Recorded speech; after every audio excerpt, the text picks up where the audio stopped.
Today, Nikki has read a rather long reading with some big words in it, but I want to take a side passage, which is also still part of today's reading, but that wasn't read, and I'm going to read it for you. It comes from the same story, and the story is, of course, is that Israel, the first generation of Israel, has been lost; they're gone, and most of them has been.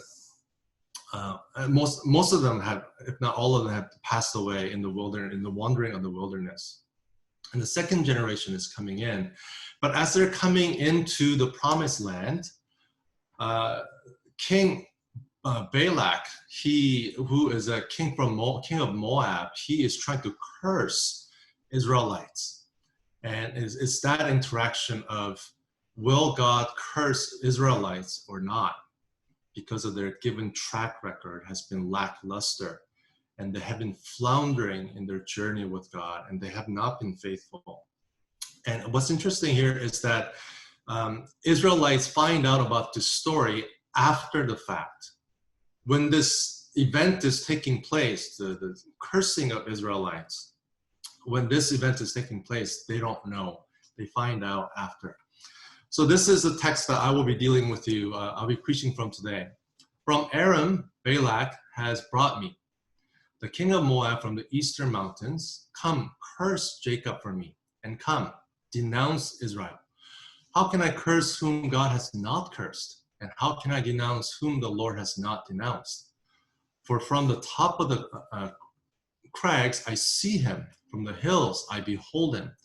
Behold, a people dwelling alone, and not counting itself among the nations. Who can count the dust of Jacob, or number a fourth part of Israel? Let me die the death of the upright, and let my end be like this. And Balak said to Balaam, what have you done to me? I took you to curse my enemies, and behold, you have done nothing but bless them. And he answered and said, must I not take care to speak what the Lord puts in my mouth? So king of Moab, Balak, has hired Balaam, sort of like a godlike figure in his region, to curse Israel. And instead of cursing them, he announces blessings upon them. So this is what I want to share with you today. I share with you time to time that I had a car back in the day when I was in university. And actually I had 3 cars that I drove to the ground, and they were all, they got all junked at the end. I drove all 3 of them to the ground. And one particular one has a fondness for me because it actually had a hole in the bottom of the driver's seat, about this big, and which was covered with carpet and a rubber mat. And it was rather an old car. And I still remember going up that little bridge into Pelham Road in St. Catharines. And I heard a clang, and I heard a pile of metal being dragged on the bottom of the car. And my car began to sound like a cargo airplane. So I took it to my mechanic friend, who just happened to be 2 minutes down that same road. And I showed it to him and said, well, your exhaust pipe has rusted off, and now it's just broken in half and it's just dangling. And I said, what are my options? Like, how much will it cost me to fix this? And he said, it's not worth fixing this. It will cost more than the actual cost of the car. But I wanted, not so needed, but I wanted a car. I didn't want to take bus around St. Catharines. So I said, what are my options? What can you do for me? He said, oh, here's what I can do for you, and I won't charge you anything. So he went into his office and took a wire coat hanger, and then he went under the car. He lifted the car, and he tied the broken exhaust pipe together with a coat wire and a duct tape. Those like aluminum tape. And he said, there you go. And I never knew that a car can be so loud, and it's just so embarrassing driving around St. Catharines. You know, it sounded like an airplane that's taking off, and everybody's looking wherever I go. But in the end, ultimately, I fix this, I fix that, and every time I fix it, something else goes wrong. And every time I fix that problem, something else goes wrong. And it came to a point where it wasn't worth fixing anymore. So at that point, I just sold it to a junkyard for, I think, $100, which I was pretty happy about. I thought I wasn't going to get anything. But Israelites have been journeying through the desert for 80 years now. And you can imagine, just like a used car, as they travel through the wilderness, their sin, their problems, and their brokenness, and spiritual rust that was taking place was just adding up and piling up. And they weren't getting any better. They weren't improving in any way. Just in the same way that a car doesn't really improve over time. It just, you expect it to go down, and then that's what they were doing. First generation has passed because of their brokenness and their sin and their rebellion. And now the second generation, who you would think would be would do better or fare well, but they did not. And they repeated the same sin over and over and over again. And, I'm 45 now. I think 40, I'll be 46 this year. Yeah. And I look back and I count my mistakes and my sins over maybe my unwavering obedience, if there were any, and my spiritual victory, or I don't want to call it a success, but things that I would like write down in my journal and say, okay, I did this for God. I don't think my spiritual success, again, I use that word success very reluctantly, doesn't overweigh my sin and my brokenness and my failures. And I think I have more of wear and tear in my soul and my life than actual improvement. And that's really sad to say, but I think it's actually true. And if you are honest, even if you're in 20s, like, this as well, that your life with God it just seems like it's just going down, or you have nothing to show for it. Israelite at this point, they worship golden calf. They complain many times over water and food. And the first generation couldn't enter into the promised land. And to make matter worse, Miriam, who had a hand in rescuing Moses, who is sister of Moses, she's dead. Aaron, the first priest, he's now dead. And Moses, just a few chapters before today's reading, he was barred from going into the promised land because of his sin and his failure. So where do we stand now? We're at a story and a juncture of this big wilderness story where people are just getting worse and worse. And it's just like a used car. You fix one problem and it comes another problem. And you fix one problem and the same problem emerges again and again and again.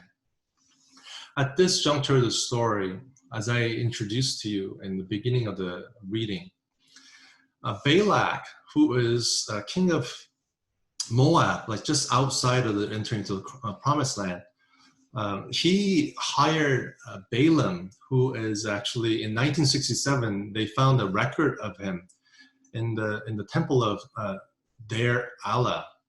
And you see there, not only his name, but it says right there, Balaam, son of Beor. And he wrote prophecies and predictions, and those inscriptions are still preserved today. So he hired that guy, who was a prominent figure, to curse Israel so that God would be dissuaded to bless them, or that God would be persuaded to abandon them.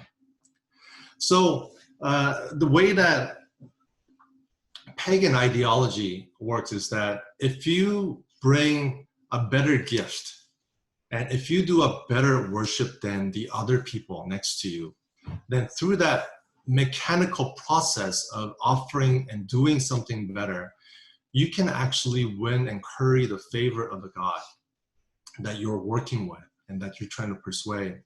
So worship wasn't a personal relationship or a deep, meaningful prayer and acknowledgement of who God is, but it was a mechanical or a divine technique to win God's favor.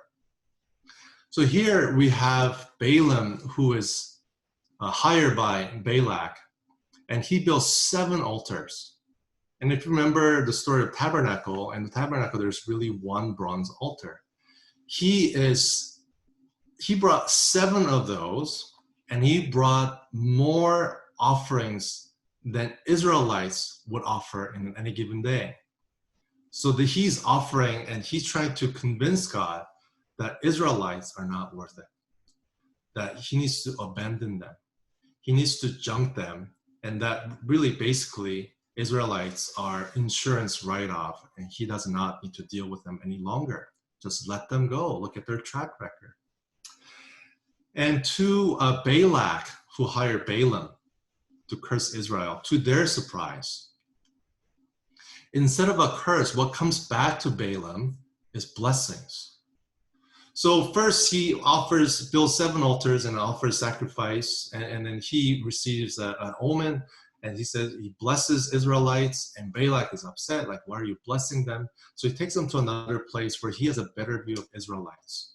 And there, Balaam asked the king, Balak, to build additional 7 altars. And there, once again, he blesses them, because God will not abandon his people. Basically, he says, who is God? Is he a man that he should change his mind? Basically, God's faithfulness was unwavering. The intent of God was not that he wants to have Israelites as an insurance write-off, but that the intent of God is to bless them.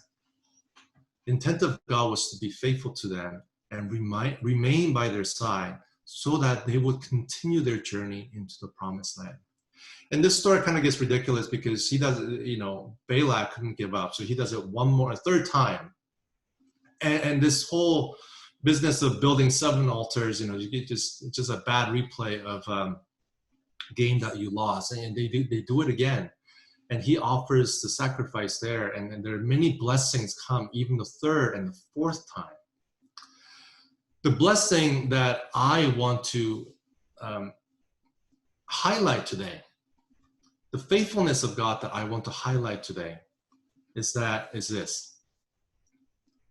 In verse 9, it says, behold, a people dwelling alone and not counting itself among the nations.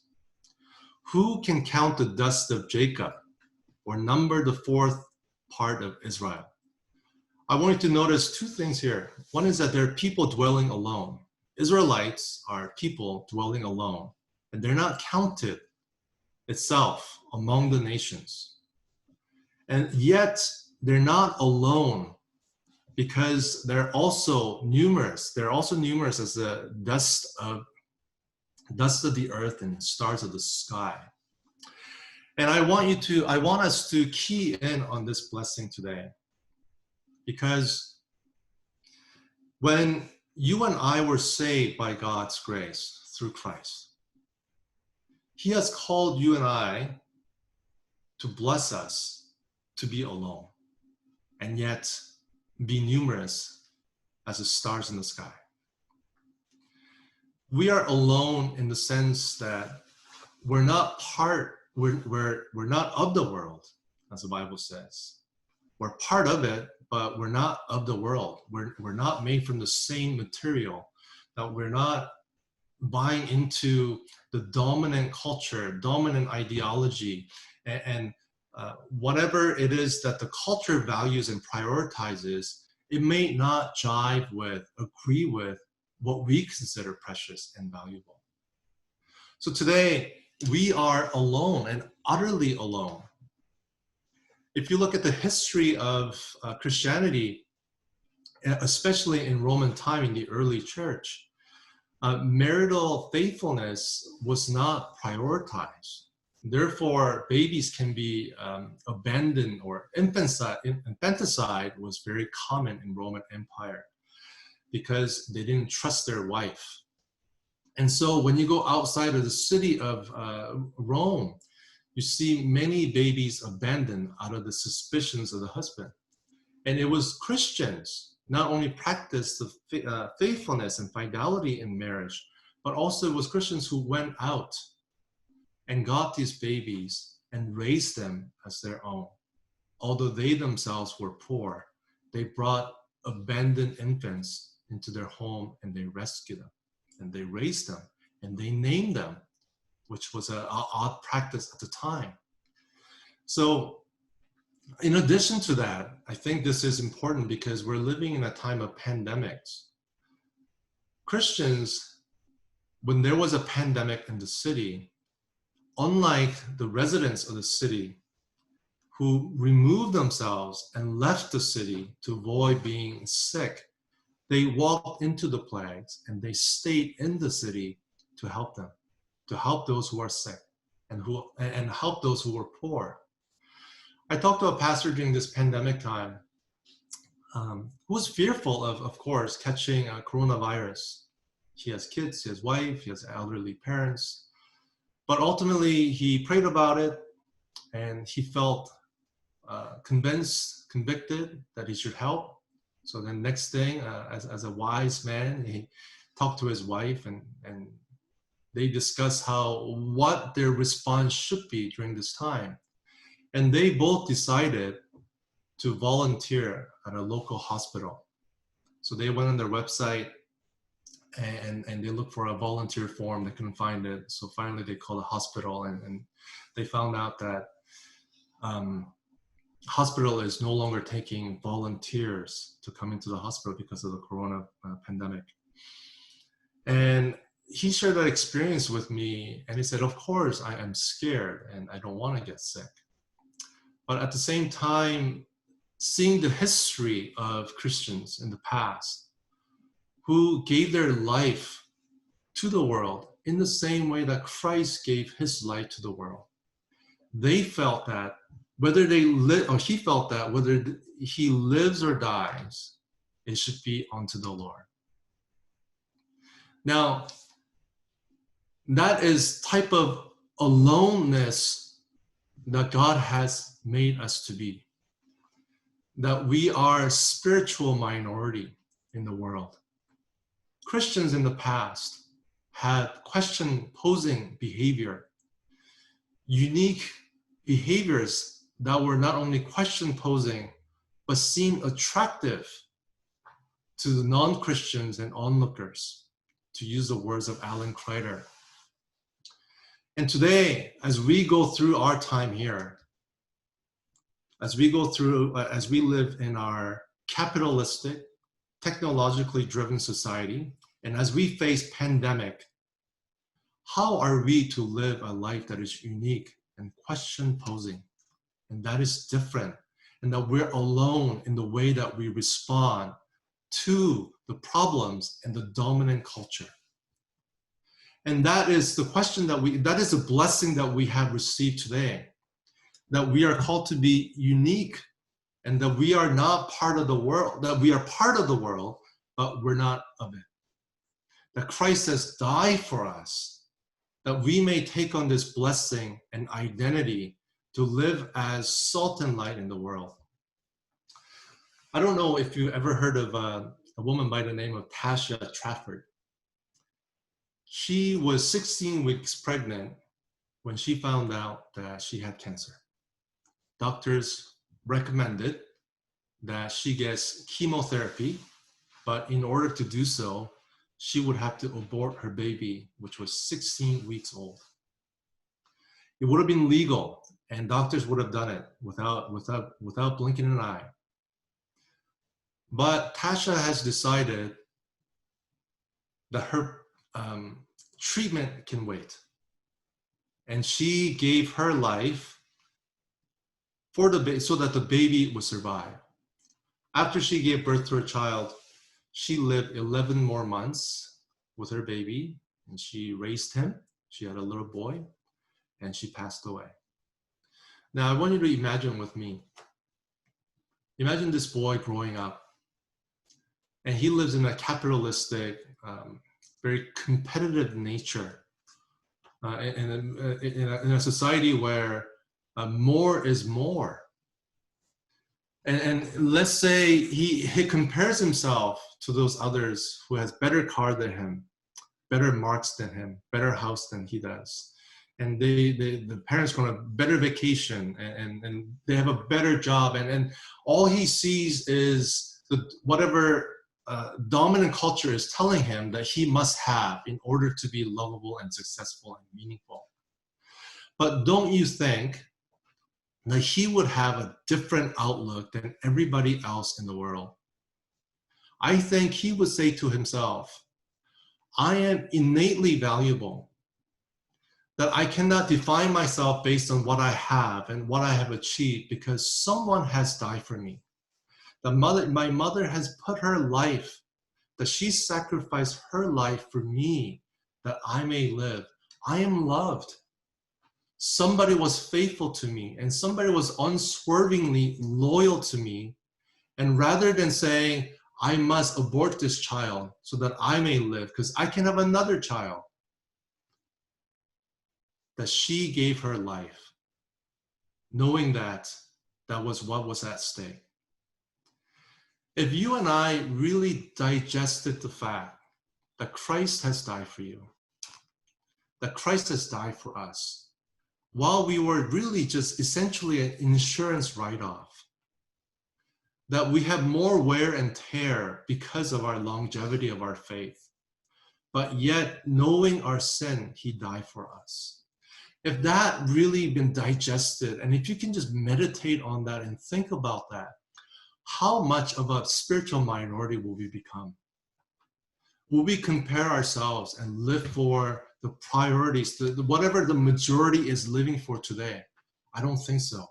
I think we will be happy and glad that we are alone, that we don't count ourselves as part of other nations, that our citizenship, our identity, our value, our priorities do not belong to whatever the dominant society is telling us. But we want to live our life uniquely because God has saved us and Christ has died for us to save us from our sins, to save us from our brokenness and save us from our wear and tear. I have shared many times with you that we are saved by grace, that we did not, just like, the bronze snake that was lifted on a pole. And when people look at it, they're saved without sucking out the poison, without putting potion or some sort of herb or getting through surgery or cutting up their arm. It was they're saved by faith, by looking at the bronze snake. Just in the same way, we are saved through Christ who died for us. But that does not mean that we don't do anything because of our faith.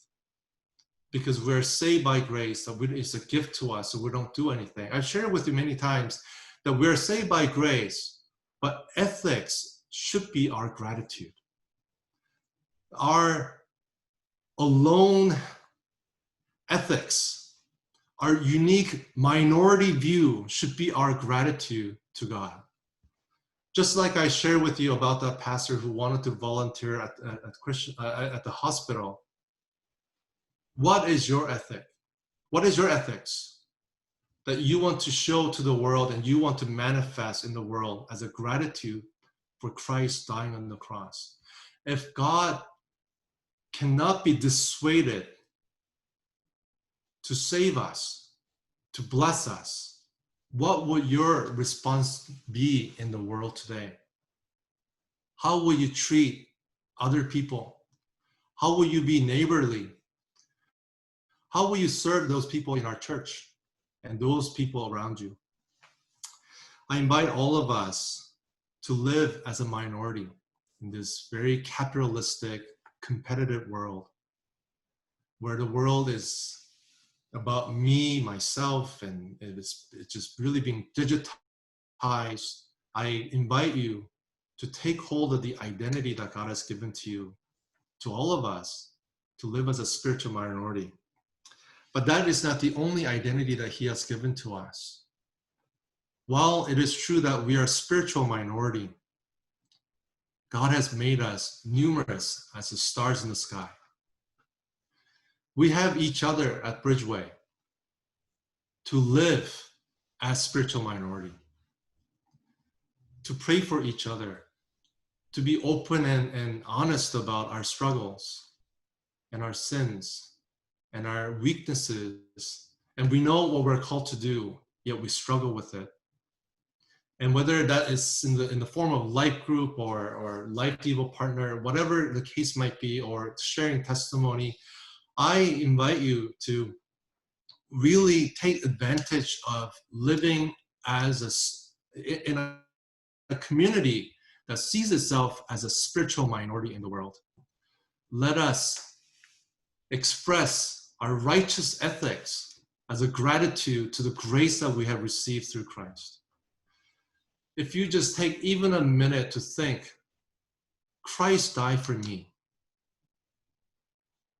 then I think, and that blessing is unshakable and unswerving, then it really shapes and forms the way that you live your life. We are called to be minorities of our time. And yes, we are called to be a community of minorities so that we can gather together and keep each other accountable, and so that we can be a blessing to other people and invite others into this new living, which we are free from the dominant ideas of what makes human being a human being. You may have experienced many issues and sins, but God's faithfulness to you is unswerving, is unwavering. No one can persuade God to save you, and no one can dissuade God to drop you. And that's what we're learning in this story of Balaam today.